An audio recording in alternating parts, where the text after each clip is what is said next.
Емен түбін жайлаған шошқа.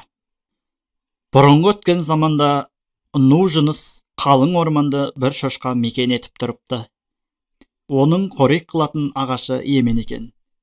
Еменнің бүршіктеріне жеміс шығады. Ол шошқаның атасының асы, ең сүйіп жейтін тамағы болады. Шошқа әбден семіреді. Тегін тамақ мол болғандықтан ашаршылық көрмейді. Тамаққа тойып, емен түбінде күн шуақта жата береді. Ыстықта көлеңкесін паналайды, суықта түбіндегі үңгірде жатады. Қысқасы, осы ормандағы дәу жалғыз емен шошқаның әрі орны, әрі азығы болып, барлық мұқтажын өтеп тұрады. Ашаршылық көрмеген, азық үшін еңбек істемеген семіз, күйлі шошқа әбден ерігеді. Не істерін білмейді. Ақырында тұра салып, еменнің түбін қаза бастайды. Шошқа бірнеше күн еріккен сайын емен түбін қазатын болады. Еменнің тамырлары қиылып, құлауға аз қалады. Сол кезде оған емен тұрып тіл қатады. «Ей, ақымақ! Өлеріңді білмейтін сен доңыз! Менің түбімді қазып, құлайтын халге жеткіздің. Құламаған күнде де тамырларым қиылды. Көбін аршып тастадың.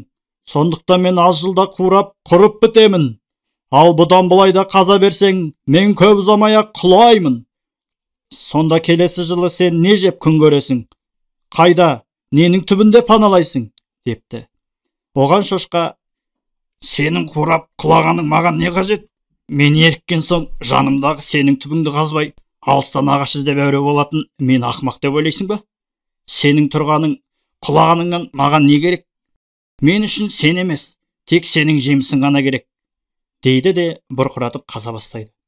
Сонда емен тұрып: «Өлеріңді білмейтін ақымақ, сенің көзіңде, көңіліңде соқыр ғой. Мен болмасам жеміс шыға ма? Әкесіз бала қайдан туады? Мен құрысам, жемісте құритын неге сезбейсің?